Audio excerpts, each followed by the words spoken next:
Hello everyone. In this episode, we're going to break down episode 4 of Obi-Wan Kenobi.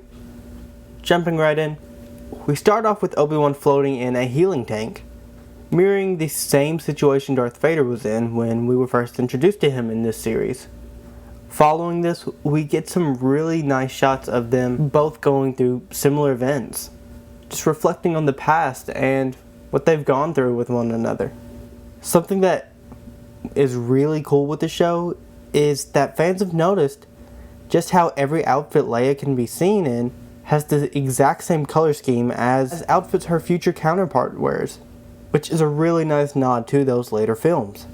Speaking of Leia, when Reva tries to read her mind, the reason she's unable to is most likely because of Leia's connection with the Force and her using it to block Reva out. Now, I did feel like the characters related to the path were kind of rushed. Roken basically went from saying that they weren't going to help to jumping on board in a matter of seconds.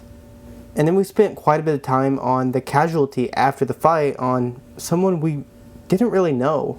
It just felt a little out of place to me and like it needed a bit more context. In one of the previous episodes, we mentioned the possibility of a Cal Kestis cameo this season. This could be further supported by the way Obi-Wan swims and breaks into the Inquisitor facility. This is very similar to one of the levels in Jedi Fallen Order, where Cal does the exact same thing. In the game, he also fights Darth Vader in the same hallway Obi-Wan finds himself using the Force in at the end of the episode. Obi-Wan swimming like this is also reminiscent of when he and Qui-Gon did this together in The Phantom Menace to get into the underwater city. There was still no Qui-Gon this episode, but I really think we'll see him, or hear his voice at least, before the season's end, with how much he's been referenced. The scenes where Obi-Wan is hiding from the clone troopers and has to use the Force to create a distraction is just like what his future self has to do in A New Hope. It also looks like we get to see some Purge troopers. Last episode, we found out that a ton of Jedi lightsabers are out on display within the facility as trophies. Even crazier, this episode reveals that not just their lightsabers, but the Jedi too are put on display. It gives a far more evil and sickening tone to the Inquisitors and Darth Vader. It also shows just how high the stakes are in this series.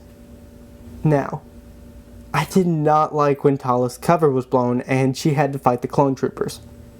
She slaps one in the helmet and first off, okay, ow. But I just can't imagine it being that loose to the point where they were out long enough for her to completely take out the other guard. It just didn't seem right to me and it looked a little funny. I had to rewind the scene and laugh at it with my girlfriend. And so it really took me out of the episode, and I understand not everything can be perfect. It was really funny to see. What I did like seeing was Obi-Wan actually use the lightsaber and get more of his old self back. That was great this episode. I've enjoyed watching him come back from his struggles and get closer to being his confident self once more. The scene with the lights out as well as him holding back the flood were our first real looks at his abilities coming back from before as he reconnects with the Force.